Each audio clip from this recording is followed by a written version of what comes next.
अस्सलाम वालेकुम स्टूडेंट्स, औज़ु बिल्लाहि मिनश शैतानिर रजीम, बिस्मिल्लाहिर रहमानिर रहीम। वबिश वाली सदरी वयस्सिरली अमरी वहलुल उक़दतम मिन लिसानी यफ़क़हू क़ौली वबिज़्नी इल्मा। अच्छा जी, स्टार्ट करते हैं आज का सेशन। BFD दिसंबर 21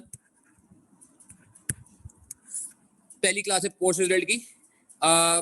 आज की क्लास के एजेंडे क्या हैं, पहले हम एजेंडा डिस्कस कर लेते हैं और फिर हम बात को जो है वो आगे बढ़ाएंगे। 3 हिस्सों में हमने ब्रेक किया हुआ है आज के सेशन को। वीडियो प्लीज़ बंद रखनी है हमने, मोहम्मद अली वीडियो बंद रखें प्लीज़, हम रिमूव कर देंगे आपको। अच्छा जी, तो सबसे पहले अगर हम बात करें तो पहला नंबर पे हमारा जो एजेंडा है वो है possible reasons for unsuccessful result. क्या क्या रीज़न हो सकते हैं जिसकी वजह से जो है वो पेपर में नाकामी का सामना करना पड़ता है।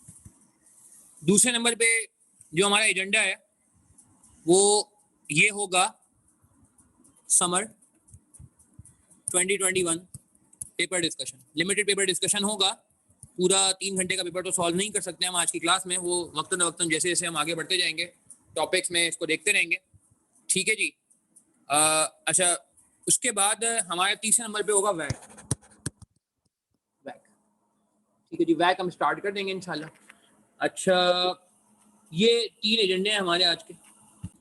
वैक कॉस्ट ऑफ कैपिटल हमारा इसके बाद हमारा एजेंडा होगा। ठीक है जी, तो ये इंशाल्लाह जो है वो 3 चीज़ें हैं जो हम डिस्कस कर रहे होंगे आज की क्लास में। स्टार्ट करते हैं बात से। सबसे पहले ये बात होगी कि क्या रीज़न हो सकता है उन लोगों से हम ज़्यादा मुखातिब। अच्छा, जो लोग की आज पहली क्लास है, मतलब जिन्होंने कभी BFD ज़िंदगी में पढ़ाई नहीं है, उनके लिए भी ये सेशन थोड़ा इंपॉर्टेंट होगा इनिशियल लेवल का। और जो लोग हमारे साथ पहले से मौजूद है रिजल्ट से पहले और ऑलरेडी रजिस्टर्ड है, उनके लिए भी सेशन इंपॉर्टेंट है जिन्होंने अटेम्प्ट नहीं किया।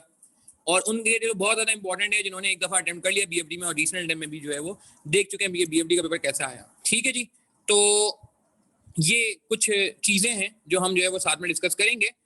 तो वैक का एरिया हमारा थोड़ी देर बाद शुरू होगा। अच्छा, possible reason for unsuccessful result. देखें जी, जब ये रिजल्ट आया ऑब्वियसली परमानेंट क्रेडिट जो है वो आपको आइडिया होगा कि प्रीवियसली जो हमारी अटेम्प्ट थी दिसंबर 2020 की, उसमें कितने परमानेंट क्रेडिट थे? आई थिंक 702 परमानेंट क्रेडिट थे। और अभी जो हमारी जून 21 की अटेम्प्ट थी, इसमें जो परमानेंट क्रेडिट थे वो थे I think 229 if I am not wrong. सही है, ये बात हो रही है उन लोगों को हटा के जो फुल क्वालिफाई कर गए हैं, क्योंकि वो परमानेंट क्रेडिट वाली लिस्ट में नहीं आ रहे होते। ठीक है, तो अगर हम देखें तो ये कितना परसेंट है, तकरीबन ये 1/3 रिजल्ट हो गया है। 1/3 का मतलब 31%, 32% बनता है टू बी मोर प्रेसाइज अगर हम बात करें। और एक ओवरऑल लेवल पे बात करें तो 1/3 जो है वो परमानेंट क्रेडिट का काउंट पड़ा। अब ऐसा क्यों हुआ जी, क्या रीज़न हो सकता है? तो स्टूडेंट से काफ़ी जिसे कहते हैं बातचीत की गई, इंडिविजुअल लेवल पे भी और ओवरऑल लेवल पे भी देखा गया क्या हुआ। और फिर आप मुझे बताइएगा जो लोग एक दफ़ा अटेम्प्ट कर चुके हैं BFD, उनका क्या रीज़न था। पॉसिबल रीज़न में सबसे पहला रीज़न जो हो सकता है वो ये हो सकता है कि लैक ऑफ कॉन्सेप्ट्स, कि जी कॉन्सेप्ट जो है वो बहुत अच्छे नहीं थे। लेट्स से कॉन्सेप्ट जो है वो कुछ टॉपिक में तो बहुत अच्छे थे, मगर इन ऑल और सम टॉपिक्स, ये तो कुछ टॉपिक में मसला था या सारे टॉपिक में मसला था या बहुत ज़्यादा टॉपिक में मसला था। बहरहाल कॉन्सेप्ट का मसला हो सकता है कि जी मिसाल के तौर पे हमें तो पता ही नहीं था सवाल कैसे करना है, हमें तो पता ही नहीं था पेपर में क्या पूछ लिया। एक ये रीज़न होता है। ठीक है, अच्छा, इनको ओवरकम कैसे करना है इस पर भी बात करेंगे, मगर ये कि बारी बारी पहले हम पॉसिबल रीज़न पे बात करते हैं। सेकंड क्या था जी, कॉन्सेप्ट तो बहुत अच्छे थे सर, हमारे कॉन्सेप्ट तो हमने बहुत अच्छे जो है वो बना लिए थे, मगर लैक ऑफ प्रैक्टिस। तो टाइम ही नहीं था, प्रैक्टिस कैसे करते, इतना लंबा कोर्स है, इतना बड़े कोर्स है, तो इस लेंदी कोर्स को केज करना तो आसान नहीं होता, लीव बहुत देर से मिलती हैं XYZ। ठीक है, ये एक रीज़न होता है लैक ऑफ प्रैक्टिस। ठीक है, तीसरे नंबर पे क्या मसला आता है जी, मैथ पोर्शन, जो कि बहुत बार इसरार किया जाता है हर टीचर की तरफ से कि भाई इसको पढ़ लो, आ सकता है। तो जी मैथ पोर्शन तो एक बार सर 2 सवाल आ गए, नाइंसाफ़ी हो गई। 2 सवाल तो ग्रिड से बाहर है, नहीं ग्रिड के अंदर से थे, इस पर बात कर लेंगे। तो मैथ पोर्शन जो है वो हमारा अच्छा नहीं था, math portion was not covered adequately, जिस तरह उसके इंसाफ करना चाहिए मैथ क्वेश्चन का इंसाफ नहीं हो सका, मिसाल के तौर पे, मतलब पॉसिबल रीज़न है। और क्या रीज़न हो सकता है जी, सर वो सब चीज़ें अच्छी हैं, कॉन्सेप्ट भी अच्छे थे, प्रैक्टिस भी अच्छी थी, मैथ क्वेश्चन भी हम सारा कुछ करके गए थे, मगर वो स्पीड का मसला है। स्पीड का क्या मसला है? Speed is very slow. Paper में कितने मार्क का अटेम्प्ट हुआ जी? 60 मार्क का अटेम्प्ट हुआ, 65 मार्क का अटेम्प्ट हुआ, बहुत से बहुत 70 मार्क का अटेम्प्ट हुआ। तो ये भी एक रीजन है ना कि अगर आप 60 मार्क का अटेम्प्ट करते हैं, 60 में से 50 स्कोर करना बहुत मुश्किल है भाई। 65 में से 50 स्कोर करना बहुत मुश्किल है, 70 में से 50 स्कोर करना काफी मुश्किल है। ठीक है, कुछ स्टूडेंट्स हैं हमारे साथ इस में भी है और पहले भी है जो माशाल्लाह जिसे कहते हैं कि 70-71 मार्क का अटेम्प्ट करके भी पास हो जाते हैं, मगर प्रोबेबिलिटी कम हो जाती है। एक एवरेज बच्चा जो अटेम्प्ट कर रहा होता है ना, एवरेज वो होती है एवरेज अटेम्प्टेबिलिटी 80 to 85 मार्क्स। 80 to 85, यहाँ 80 to 80, मैं खुद अपना जो पेपर करके आया था बीएफडी का, अल्हम्दुलिल्लाह पहली में निकला था 80-85 मार्क्स पे करके आया था। पिछले डे में भी यही था। तो पेपर तो लेंदी आता है, ये बात तो है, मगर स्पीड हमारी स्लो इतनी हो गई कि जी हम तो 60 मार्क का कर सके या 65 मार्क का कर सके या 70 मार्क का कर सके, ये एक रीजन हो सकता है। अच्छा, और क्या रीजन हो सकता है सर? वो सब चीजें बात सही है। Lack of confidence. पेपर में गए तो लगा कुछ भी नहीं आता, पैनिक अटैक, लगा कि ये तो किसी और चीज का पेपर है, बीएफडी का पेपर नहीं लगा। ठीक है ना, ऐसा हुआ मिसाल के तौर पे कुछ लोगों के साथ। अगर पांचवा रीजन, और क्या रीजन हो सकता है जी? छठा रीजन ये कि सब कुछ सही था, सब कुछ सही था, ये कह लें छठे रीजन में हम एक काम करते हैं, ऑल ऑफ द अबव।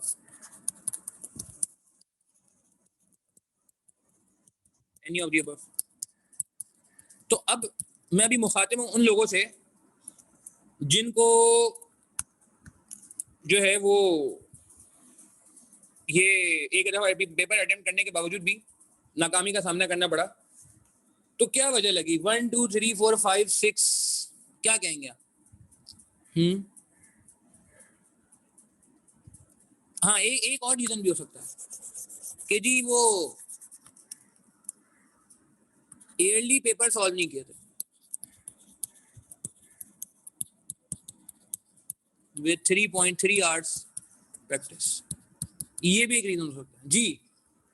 बताएं जरा प्लीज, हर बंदा अपने अपने बता दे जी। 1 2 3 4 5 6, मैं देखना चाहता हूँ हमारे पास जो लोग हैं आज, उनका ज्यादा रीजन क्या है। ठीक है, अब्दुल मुईज पिरवानी का रीजन आ गया, दानियाल नूर का रीजन आ गया। कॉमन फिर हम आइडेंटिफाई करेंगे ना इसमें से।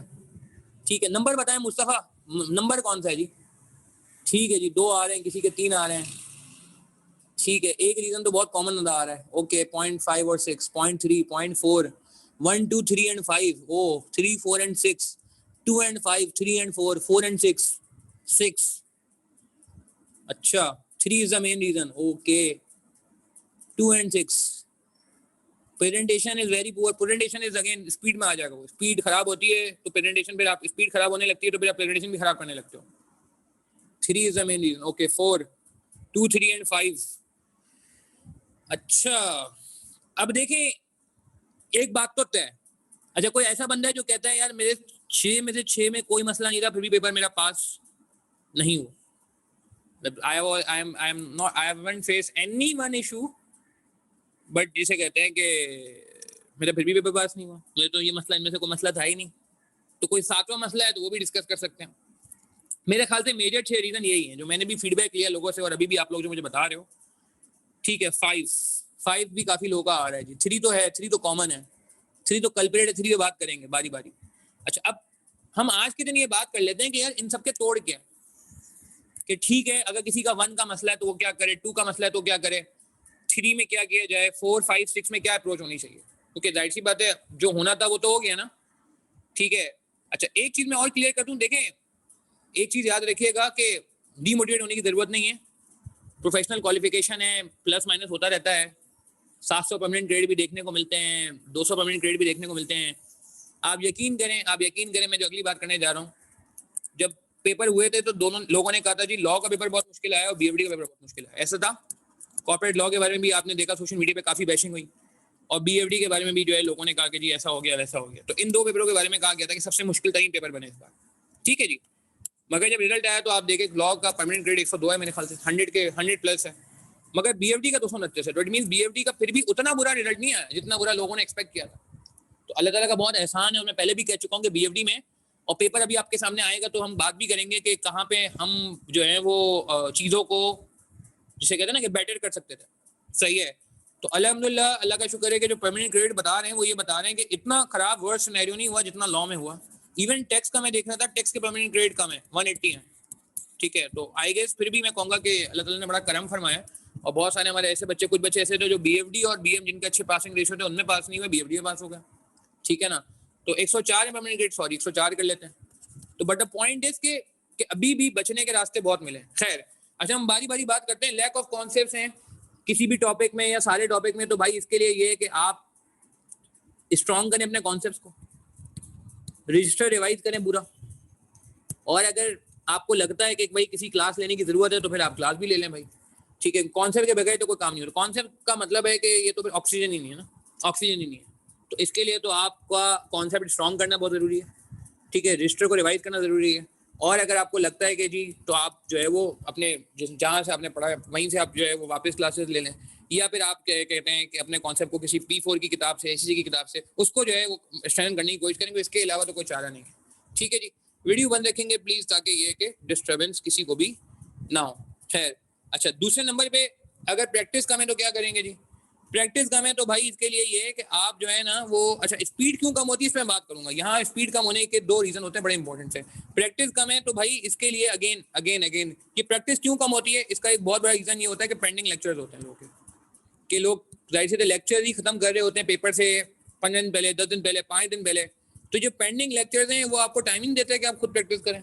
अच्छा फिर एक और मसला ये होता है कि जहाँ प्रैक्टिस आती है, सर ने प्रैक्टिस कराई, हमने क्लास में प्रैक्टिस कराई, वहाँ हमने 2x की स्पीड से देखना शुरू कर दिया, 2x की स्पीड से देखना शुरू किया, तो जाहिर सी बात है सवाल तो गुजर गया, आपने देख लिया, बहुत जबरदस्त मजा आया, सर ने बेहतरीन सॉल्व करा दिया और बच्चों ने भी बड़ा सही लाइव में सॉल्व किया और आपने कहा बेहतरीन हो गई बात। मगर खुद से प्रैक्टिस नहीं हुई तो वो पर्पज अचीव नहीं हुआ। तो पेंडिंग लेक्चर्स ना रखें अपने प्लीज, हाई स्पीड में ना देखें, ठीक है, क्योंकि उससे भी यही होता है कि फिर आप जो है ना वो एक अच्छे लेवल पे प्रैक्टिस नहीं कर पाते, सही है।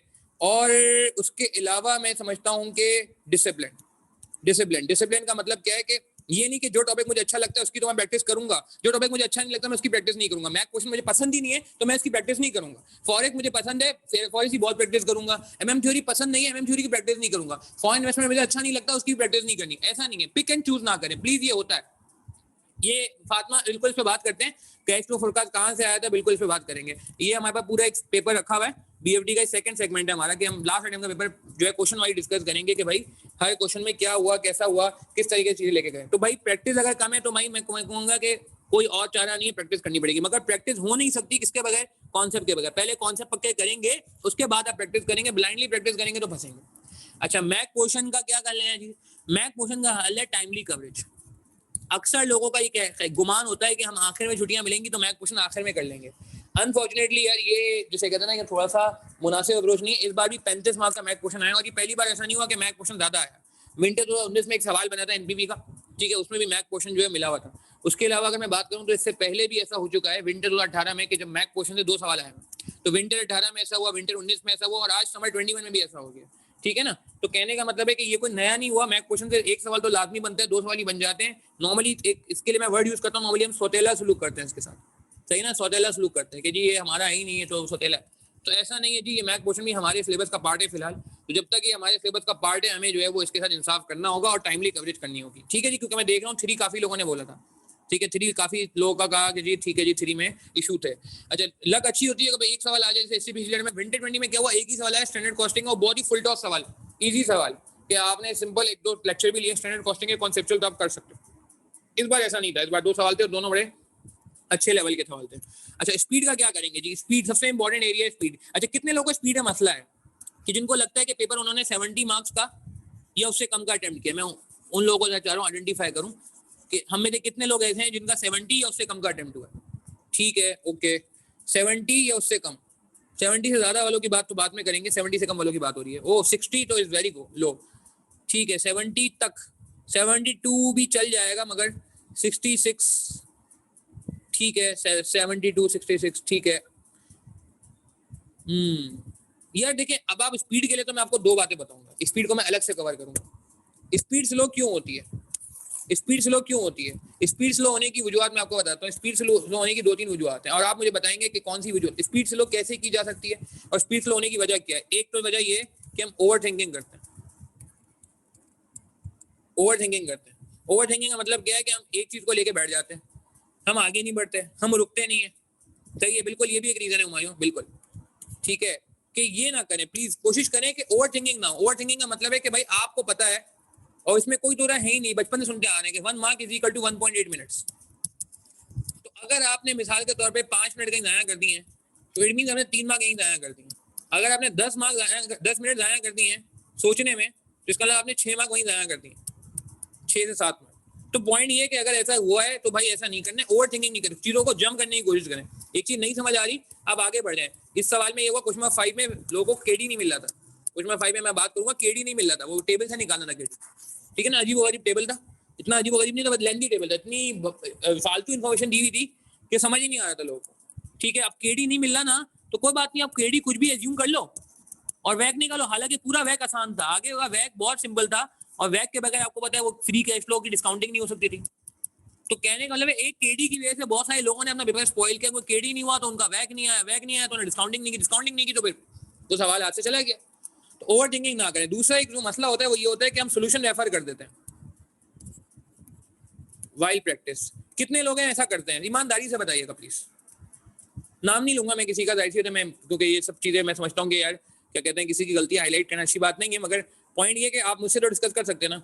सोल्यूशन रेफर करने का मतलब क्या है कि हम क्या करते हैं कि जब कुछ प्रैक्टिस करने बैठते हैं ना, एक तो हमारा टाइम नहीं होता प्रैक्टिस करने का, जब हम बैठ जाते हैं प्रैक्टिस करने का टाइम हमने निकाल लिया और हम कहीं फंस गए तो हमने क्या किया कि ये हमने सवाल सॉल्व करना शुरू किया, ठीक है, यहाँ से सॉल्व करना शुरू किया मिसाल के तौर पर, ठीक है। अब हम यहाँ पे फंस गए, लेट से एक स्टेप पे फंस गए, तो हमने हमारे पास दो चॉइस है, या तो हम क्या करें भाई, हमारे पास एक चॉइस ये कि हम जो है वो यहाँ बैठे रहें सोचते रहें। दूसरी चॉइस ये कि नहीं यार यहाँ पे आप सोल्यूशन रेफर करें, जो सर की किताब में पीछे लिखा हुआ है या आई के सोल्यूशन रेफर करें और आगे बढ़ जाएं। फिर आगे कहीं बचे तो वापस सोल्यूशन रेफर करें, फिर आगे बढ़ जाएं, फिर आगे सोल्यूशन रेफर करें, फिर आगे बढ़ जाएं। ये प्रैक्टिस कॉन्फिडेंस को खत्म कर देती है और स्पीड को भी खत्म कर देती है। कैसे? अच्छा, कितने लोग समझते हैं कि यार ये मसला आता है कि जी सोल्यूशन देखे बगैर रहा नहीं जाता। एक तो ये अप्रोच होती है कि आप सोल्यूशन को एंड में रेफर करें सोल्यूशन को एट दी एंड, कि आपने पूरा सॉल्व किया, आपने कहा जितने पंचर लगेंगे बाद में लग जाएंगे, मसला नहीं है, refer solution eight the and. Figure गलत होती है, होने दें यार। बताएं कोई है हमें से जो कहता हो कि नहीं यार सोल्यूशन तो रेफर हो जाता है सर, उसके बगैर रहा नहीं जाता, वरना लगता है टाइम ज़ाया हो जाएगा, एफर्ट ज़ाया हो जाएगा। कॉन्फिडेंस नहीं आता ना जब भी सोल्यूशन देखना पड़ता है। अब इसमें क्या मसला है, एक तो कॉन्फिडेंस खत्म हो जाता है, दूसरा ये कि भाई अब पेपर में क्या होगा, आपको तो हमें आदत हो गई है सोल्यूशन देखने की, हम यहाँ पे फंसे तो हमें तो आदत है कि हम सोल्यूशन रेफर करते हैं। अब पेपर में जब आपके पास सोल्यूशन नहीं होगा तो आप क्या करेंगे? अब यहाँ पे होगा टाइम ज़ाया, वेस्टेज ऑफ टाइम, यहाँ पे आपके मिनट ज़ाया होने शुरू हो जाएंगे, क्योंकि आपने वैसे तो देख लिया सोल्यूशन, ठीक है। अच्छा, ओपन बुक में एक और मसला है, ओपन बुक में भी मसला है कि अब आप क्या करेंगे, यहाँ फंसेंगे ना, किताब खोलने की कोशिश करेंगे, किताब में ढूंढेंगे, ऐसा सवाल कभी एग्जैक्ट रिपीट नहीं होता। एग्जैक्ट वो भी जाए तो फिगर तो चेंज है ना यार, फिगर रिप्रोड्यूस करना आसान थोड़ी है। तो कहने का मतलब है कि कोशिश करें कि सोल्यूशन को आखिर में रेफर करें, solution to be refer at the end. At the end का मतलब है कि बिल्कुल आखिर में सोल्यूशन रेफर करें और जितनी भी गलती है उनका एक लॉग बना लें। लेट से आपने सोल्यूशन बनाया पूरा, फिर आपने चेकिंग की, आपने कहा यार ये स्टेप गलत था, ये स्टेप भी गलत था और ये आखिरी आंसर भी गलत था। अब आपने उसके बाद मिस्टेक्स का लॉग बनाना शुरू कर दिया कि मिस्टेक नंबर 1 ये, मिस्टेक नंबर 2 ये, मिस्टेक नंबर 3 ये। तो कोशिश करें कि एक मिस्टेक का लॉग बनाएं, ठीक है, जो कि सिर्फ और सिर्फ आपकी गलतियों को नोट कर रहा हो, मगर कोशिश करें कि सोल्यूशन आप फौरन ना देखें, ठीक है। ये स्पीड को किल करने में बहुत हेल्प कर, स्पीड को इंक्रीज करने में बहुत हेल्प करेगा, क्योंकि आपको फिर ये आ जाएगा कि जंप कैसे करना है, आगे कैसे बढ़ना है। क्योंकि होता ही है पेपर में, वापस रिपीट कर रहा हूँ कि आपको पास जब सोल्यूशन नहीं होता यहाँ पे और आपको जब यकीन आ जाता है कि भाई सोल्यूशन मेरे पास नहीं है, मुझे आगे बढ़ना होगा, तो उस वक्त टाइम काफी ज्यादा वेस्ट हो चुका होता है, ठीक है ना, हमें वो आगे बढ़ने की आदत नहीं होती। तीसरा एक काम आप ये करें स्पीड बढ़ाने के लिए कि भाई पेपर की स्पीड बढ़ाने के लिए, जो मैंने आखिर में लिखा था early paper with specific timing. देखें जब आप नॉर्मल टॉपिकल प्रैक्टिस कर रहे हैं 1.8:1 के हिसाब से, तो इसका इतना फायदा नहीं है, इसका फायदा है मगर इतना फायदा नहीं, क्योंकि जब आप एक टॉपिक के 5 सवाल लगातार करते हैं तो ऑटोमेटिकली एक लर्निंग कर्व की वजह से आपकी एफिशिएंसी बढ़ जाती है। मगर जब आप एयरली पेपर सॉल्व करते हैं तो उसमें फायदा ये होता है कि उसमें 5 अलग अलग सवाल मुख्तलिफ अलग अलग टॉपिक से टेस्ट हो रहे होते हैं, तो आपको वापस से अपना थिंकिंग लेवल शुरू करना पड़ता है हर टॉपिक के हिसाब से। ये चीज पेपर में चाहिए होती है। तो जो लोग 65 मार्क्स 60 मार्क्स या इवन 70 मार्क्स भी अटेम्प्ट कर रहे हैं, मैं समझ रहा हूँ कि वो आपको एक सिनेरियो से निकल के दूसरे सिनेरियो में आने में बहुत टाइम लग रहा है, फ्लेक्सिबल नहीं हो पा रही है अप्रोच। तो स्पीड बढ़ाने के लिए आई गेस ये ईयरली पेपर, अच्छा ईयरली पेपर ऐसे हो नहीं सकते जब तक क्या ना हो, पूरा कोर्स कवर ना हो।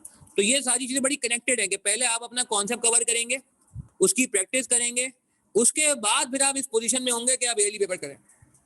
बहुत ज्यादा वर्किंग शो कर दी थी। अच्छा, वर्किंग शो करने के लिए मैं आपको एक बात ये करना चाहूंगा, वर्किंग आप सिर्फ इतनी शो करें, अभी एक कॉल है, जजमेंट है कि आप अगर अपने पड़ोस में जो बंदा बैठा हुआ है, अभी फिजिकल क्लासेस तो नहीं है, बट आप अपने फर्म में किसी को रजिस्टर दें, बोले जी ये मेरा रजिस्टर है, देख लो सवाल, आपका मिस हुआ था, आप यहाँ से देख लो।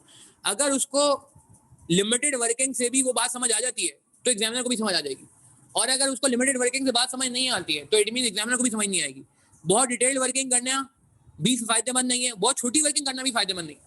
प्रैक्टिस में आप बड़ी डिटेल वर्किंग करें और पेपर में जाके कॉल ले लें कि जी इसको ट्रिम कर सकते हैं, नहीं कर सकते, मगर अभी से ट्रिम नहीं करिएगा, क्योंकि अभी से ट्रिम करेंगे तो आपके रिवीजन में प्रॉब्लम आएगा और आगे प्रॉब्लम होगी। कितनी अटेम्प्ट प्रैक्टिस करनी चाहिए, बहुत अच्छा सवाल है। मैं कहता हूँ कम से कम आपके पास 4 से 6 अटेम्प्ट प्रैक्टिस करनी चाहिए, 4 से 6 पेपर लिख के करने चाहिए। अब अगर कहेंगे सर इतना टाइम ही नहीं होता, टाइम निकालना पड़ेगा, टाइम निकालना पड़ेगा। 4 से 6 पेपर आप करेंगे लिख के तो आपको समझ में आना शुरू हो जाएगा कि यार पेपर में अप्लाई कैसे करना है चीजों को। उसमें भी क्या होगा कि कुछ सवाल किए हुए होंगे आपने, बहुत सारे सवाल किए हुए होंगे, ठीक है, बट स्टिल पेपर का, ईयरली पेपर का अपना एक मिजाज है, ईयरली पेपर की अपनी एक इंपॉर्टेंस है, इसको जरूर करें। तो स्पीड एक बहुत बड़ा इशू है। अच्छा, पहले हम ये कहते थे जी एग्जामिनर लंबा पेपर बना रहा है, एग्जामिनर लेंथी पेपर बना रहा है, एग्जामिनर जो है वो ऐसा पेपर बना रहा है जो पूरा नहीं होता। तो यार ये तो मैं पिछले 8-10 साल से देख रहा हूँ, एग्जामिनर लेंथी पेपर बना रहा है। मैंने 2014 में बीएफडी दिया था अल्हम्दुलिल्लाह, एंड 2014 में I pass BFD in my very first attempt, ठीक है। मैं ऑडिट के साथ बीएफडी मेरा अल्हम्दुलिल्लाह निकल गया था पहले अटेम्प्ट में। मॉड्यूल एफ होता था उसमें, तो उस वक्त भी पेपर लंबा आता था भाई, लेंथी आता था। तो आज तकरीबन 7 साल हो गए, उससे पहले भी ऐसा सुनने में आया। तो आई थिंक मेरे ख्याल से कोई इसमें वो नहीं है, आपके पास कोई चॉइस नहीं है, आपको अपनी स्पीड बढ़ानी पड़ेगी। ठीक हो गया जी। तो स्पीड पे मैंने बात कर ली, क्वेश्चन लर्न हो जाते हैं नहीं जी, स्टिल बिल्कुल फुल पेज पेपर पे जाएं, और आई गेस क्वेश्चन को लर्न ना करें, नहीं क्वेश्चन को लर्न करने की जरूरत नहीं, कुछ ना कुछ आपको 2-3 सवाल नए मिलेंगे। ईयरली पेपर से कितने दिन पहले करने चाहिए, 1 हफ्ते पहले, कम से कम 1 हफ्ते पहले। पेपर में कौन सी बुक लेके जानी चाहिए, नॉर्मली लोग हमारी बुक लेके जाते हैं, जो हमारी बीएफडी की किताब है। उसके अलावा आप आईकेप का स्टडी टेक्स्ट ले जाएं थ्योरी के लिए, एसीसीए का P4 या F9 अगर आपको उस पर ग्रिप है तो वो ले जाएं।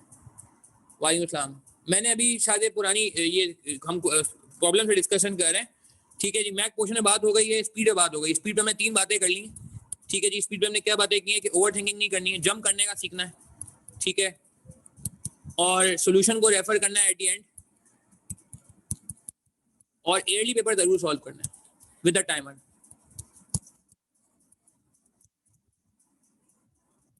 अच्छा, बुक का एक मसला है, बुक का 2 मंथ पहले शुरू करना मुनासिब नहीं है हुमायूं, क्योंकि आप 2 मंथ पहले तो आपका कोर्स ही कवर नहीं होगा। जब आपने कोर्स ही लेट से पेपर से, जिसे कहते हैं कि 15-20 दिन, महीना भर पहले कवर करना है, तो उसके बाद आप ईयरली पेपर करें। अभी से ईयरली पेपर करेंगे तो कोई फायदा नहीं है, क्योंकि अभी तो आपके बहुत सारे टॉपिक ऐसे होंगे जो आ रहे होंगे पेपर्स में और आपको आते ही नहीं होंगे क्योंकि आपने पढ़े नहीं है वो, तो वो पैनिक हो जाएगा। महीने भर पहले जैसे ही आपका कोर्स खत्म हो क्लास में, आपने फौरन ही काम करना है, रिवीजन करना है, अच्छा तगड़ा सा रिवीजन करना है, मॉक वगैरह देने, और फिर ईयरली पेपर शुरू कर देना है, ठीक है जी। बुक को यूज करने का तरीका ये है कि बुक सिर्फ आपके कॉन्सेप्ट्स को क्लियर करने के लिए होती है। कहीं आप अगर फंस रहे हैं तो बुक यूज करें, क्योंकि बुक वहां पे जो है ना वो रीड नहीं करनी, रीडिंग टाइम नहीं मिलता वहां पे, बुक रीडिंग टाइम नहीं है, वो सिर्फ रेफर करने का टाइम है, ठीक है जी। उनके दे सकते हो हुमायूं, बिल्कुल। जो पेपर अगर आपने दे चुके हैं, कोई पेपर आप दूसरे पेपर्स की बात कर रहे हैं, वहां का आप ईयरली कर लें अगर उसका कोर्स आपका पूरा है तो। लैक ऑफ कॉन्फिडेंस के लिए क्या करेंगे, इसके लिए अगेन वही मैंने बात की कि सोल्यूशन एट द एंड, और कोशिश करें कि एक तो सोल्यूशन आखिर में रेफर करें, और दूसरा यार ये कि कोशिश करें लेक्चर्स टाइम पे लें। देखें नेगेटिव थॉट्स क्यों आते हैं, लैक ऑफ कॉन्फिडेंस क्यों होता है, अवॉइड नेगेटिव थॉट्स। एक तो ये बात, नेगेटिव थॉट्स का क्या मतलब होता है कि हमें लगता है कि हमारा पेपर कभी पास नहीं होगा, हमें लगता है कि हमारा पेपर जो है वो परेशान करेगा हमें लगता है कि हमारी तैयारी पूरी नहीं है। अगर अगर अगर आपने टाइमली लेक्चर्स ले लिए, अगर आपने मैथ क्वेश्चन कवर कर लिए, अगर आपने प्रैक्टिस कर ली है, अगर हमने स्पीड पे काम कर लिया है, फिर कोई वजह नहीं बनती ना लैक ऑफ कॉन्फिडेंस की, ठीक है ना। अगर हमने, हाँ जाहिर सी बात है, लेक्चर कवर किए पेपर से 1 हफ्ते पहले, मैथ क्वेश्चन हमारा बाकी है, ईयरली पेपर हमने नहीं किए हुए, तो भाई फिर कॉन्फिडेंस नहीं आएगा, फिर नहीं आएगा कॉन्फिडेंस। कॉन्फिडेंस लाने के लिए आपको पहले से काम करना पड़ेगा। कॉन्फिडेंस लाने के लिए अपने आप को आपको सेटिस्फाई करना पड़ेगा कि भाई मैं जानता हूँ, और अगर आपने सारी चीजें कर ली हैं फिर आपका परेशान होना नहीं बनता। बिल्कुल बहुत सारे लोग से इस चक्कर में परेशान हो गए कि जी हमें तो आता ही नहीं है।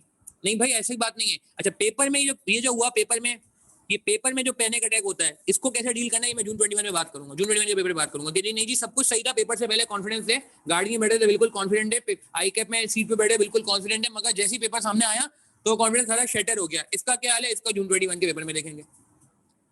एग्जामिनर अटेम्प्ट में कुछ न्यू पूछता है, देखें जी एग्जामिनर कुछ न्यू पूछता है, बिल्कुल सही है, इसीलिए मैं कह रहा हूँ पहली चीज है कॉन्सेप्ट। कॉन्सेप्ट से बाहर कोई चीज नहीं पूछेगा, कॉन्सेप्ट से बाहर कोई चीज नहीं पूछेगा। आपको कॉन्सेप्ट बताएं तो आपको जो है वो पकड़ ले, मतलब जिससे कितना आसानी हो जाएगी।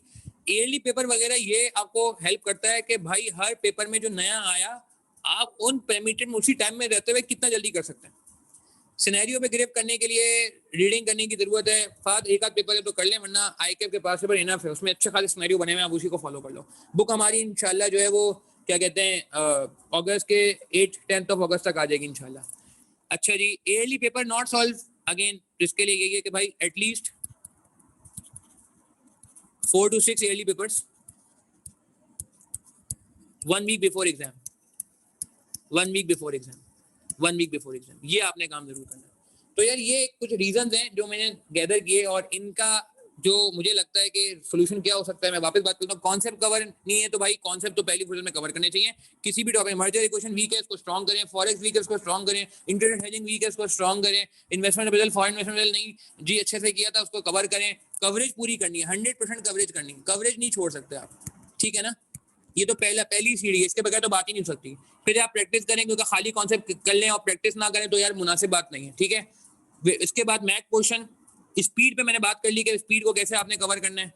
कॉन्फिडेंस को शटर नहीं होने देना है, अगर आप नेगेटिव थॉट्स अवॉइड करेंगे, टाइमली कवरेज करेंगे लेक्चर की, पेंडिंग लेक्चर नहीं रखेंगे, तो मैं नहीं समझता कि फिर कोई रीजन है कि आपको जो है वो जिसे कहते हैं कि कॉन्फिडेंस ना है। बुक में ज्यादा चेंजेस नहीं है फरासत, ठीक है। तो ये कुछ बातें, इसके अलावा आपके दिन में कोई और रीजन है जो आपको लगता हो कि प्रॉब्लम करता है बीएफडी से रिलेटेड, लेंथी कोर्स है बिल्कुल जी, इसीलिए मैंने कहा कि ये एक चैलेंज है, 100% कवरेज। पेपर लेंथी आता है उसमें बात हो गई, पेपर में पैनिक अटैक हो जाता है उसमें बात हो गई, इस पे जून 21 में मजीद बात होगी। Anything more? तो देखें अब करना क्या है आपने, एक छोटा सा काम 2 मिनट में और लूंगा, फिर मैं जून 21 पे आ जाऊंगा। आपने क्या करना है आज ही ना, प्लीज स्टेप्स नोट कर लें प्लीज, कि आपने करना क्या है। Write down all reasons which you think lead to unsuccessful result। ये कहीं लिख लें सीरियसली लिख लें, अपने रजिस्टर में लिख लें, जो भी फैक्टर्स हैं 1 से लेके 6 तक जो आपके लिए रेलिवेंट है वो लिख लें प्लीज। उसके बाद आप क्या करें, follow up every reason at least on a monthly basis.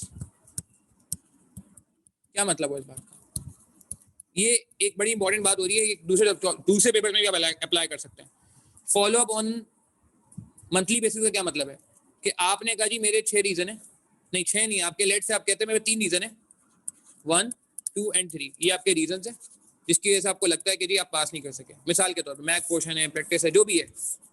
अब आपने ये देखना है कि यार ये लेट से 24 जुलाई हो रहा है आज, 24 अगस्त को आप कहाँ खड़े हैं, 24 सितंबर को आप कहाँ खड़े हैं, 24 अक्टूबर को आप कहाँ खड़े हैं, और 24 नवंबर को आप कहाँ खड़े हैं। ये आपको देखना पड़ेगा कि आया लेट से आउट ऑफ 10, अगर आपको 10 चाहिए मार्क्स, तो आउट ऑफ 10 आप कहाँ खड़े हैं। कोई कहता है जी मिसाल के तौर पे आज तो मैं 5 पे खड़ा हूँ, मिसाल के तौर पे, ठीक है। तो आप 1 महीने बाद कहाँ खड़े हो, लेट से आप 6 पे खड़े हो, तो नहीं यार 6 पे नहीं 10 पे जाना है। आप कहते हो कि जी सेकंड में मैं लेट से यहाँ 7 पे खड़ा हूँ, यहाँ पे आप लेट से 3 पे खड़े हो। तो ये आपको अपने आप को इवेल्युएट करना है मंथली बेसिस पे कि भाई वो जो रीजन है उसमें इंप्रूवमेंट आ रही है नहीं आ रही है। अगर वही रीजन रिपीट हो रहा है तो बेकार है। अच्छा, आपको नहीं रीजन समझ आता, आप मुझे डिस्कस भी कर सकते हो, ठीक है। थ्योरेटिकल पोर्शन जो है ना उमेर इस बार आया ही नहीं, मजे की बात ये। स्ट्रेटजी बताता हूँ मैं एहसन खान, बिल्कुल स्ट्रेटजी बताता हूँ, ठीक है। बिल्कुल अभी से वो पढ़ना शुरू करते हैं उमर चौधरी, मैं ये कहना चाहूंगा, और एंड में प्रैक्टिस करें। एक तो ये बात हो गई कि आप पहले रीजन लिखें, सबसे पहली बात। दूसरा ये कि फॉलो अप करें। तीसरी बात ये कि आप एक मिस्टेक लॉग बना लें प्लीज। मिस्टेक लॉग बना लें। देखें आपके अगर खुदा ना खासा 40 मार्क आए तो 40 मार्क जो आ गए ना, ये तो आ गए, इसका मसला नहीं है। अब जो 60 मार्क नहीं आ सके ना, वो मसला है। अगर किसी के लेट से 35 मार्क आए खुदा ना खासा, तो जो 65 मार्क नहीं आ सके वो मसला है। किसी के 45 मार्क आए तो जो 55 मार्क नहीं आ सके वो मसला है। ये जो 55 मार्क्स की गलती हुई है, 65 मार्क की गलती हुई है, 60 मार्क की गलती हुई है, ये गलतियां हुई हैं। तो आप अभी से अपनी प्रैक्टिस में मिस्टेक लॉग बना लें कि आपको पता हो कि यार आपकी ये गलतियां हो रही हैं जो पेपर में आपने अवॉइड करनी है। ये बहुत हेल्प करता है। कितने लोग मिस्टेक लॉग बनाते हैं, हमें से बताएं, सीरियसली स्पीकिंग। मिस्टेक लॉग कितने लोगों ने बनाया था जून 21 के अटेम्प्ट के लिए? बीएफडी की बात हो रही है फिलहाल। मिस्टेक लॉग का मतलब है कि जो मिस्टेक्स आती हैं वो हम कहीं लिखते हैं थ्योरेटिकली, 1 लाइनर 2 लाइनर के जी फला सवाल में ये मिस्टेक आई, फला सवाल में ये मिस्टेक आई। ठीक है, गुड गुड। और किसी ने बनाया था? इंशा ने बनाया, डेट गुड। नहीं बनाया? बनाया था, ओके गुड। नहीं बनाया, ओके। मिक्स आ रहे हैं आंसर। तो मुश्किल बात तो नहीं है यार, क्या ये बना सकते हैं हम? सवाल ये है। चलो नहीं बनाया कोई बात नहीं, ये जरूर करें प्लीज। मिस्टेक लॉग का मतलब क्या है कि आइडेंटिफाई करें, लिखें, राइट डाउन योर मिस्टेक्स। अच्छा, अब बीएफडी स्टार्ट कैसे करें? जो लोग बीएफडी वापस से शुरू करना चाहते हैं उनका तरीकाकार ये है कि भाई सिंपल, आप बेसिक कॉन्सेप्ट से स्टार्ट करें, उसके बाद उसकी प्रैक्टिस करें, क्वालिटी प्रैक्टिस क्वेश्चंस करें, और उसके बाद last but not the least BFD के पास करें। ये बेस्ट अप्रोच है, ये बेस्ट अप्रोच है। हम क्लास में भी यही फॉलो करते हैं और यही अप्रोच आपकी भी फॉलो होनी चाहिए। रिगार्डलेस आप जो है, मैं नहीं समझता, देखें अगर कॉन्सेप्चुअल इशू है तो फिर आप कोई क्लासेस लेंगे, और अगर आपको कॉन्सेप्चुअल इशू नहीं है तो यार आप तो फिर खुद काम कर सकते हैं। आपको प्रॉपर रजिस्टर मेंटेन होना चाहिए, आपका डायरेक्शन होनी चाहिए, क्या सीक्वेंस फॉलो करनी है वो प्रॉपर होनी चाहिए। ठीक है, तो बेसिक कॉन्सेप्ट से स्टार्ट करें, बैकग्राउंड वगैरह उस पर पूरी ग्रिप हो, फिर क्वालिटी प्रैक्टिस क्वेश्चन आपके पास होने चाहिए। कैफ लेवल के भी चल सकते हैं, एसीसीए के भी चल सकते हैं, आईसीएमए के कुछ अच्छे सवाल हैं वो चल सकते हैं, P4 के सवाल है, F9 के सवाल है। उसके बाद एट दी एंड बीएफडी पास जरूर करने के। सर बीएफडी पास कब से कब तक के करने हैं? देखिए आइडियली स्पीकिंग 2016 से लेकर 2020 2021, इसमें तो कोई गुंजाइश नहीं, 2021 भी आ गया, इसमें तो कोई टॉलरेंस ही नहीं है ना। ये तो रिसेंट है, ये तो वो है जब से C5 4 हुआ है, नई स्कीम में जब बीएफडी आया। और प्रीवियस भी मैं कहूंगा कि ये तो आपने मतलब जैसे कहते हैं ना 100% कोशिश करनी है कि कवर हो। ठीक है, कुछ ईयरली से कर लेंगे आप, कुछ टॉपिकल से कर लेंगे, मगर उसके अलावा भी मैं समझता हूँ 2013 से लेके 16 सही है, इनके भी मैं समझता हूँ 50% तो करेंगे कम से कम यार।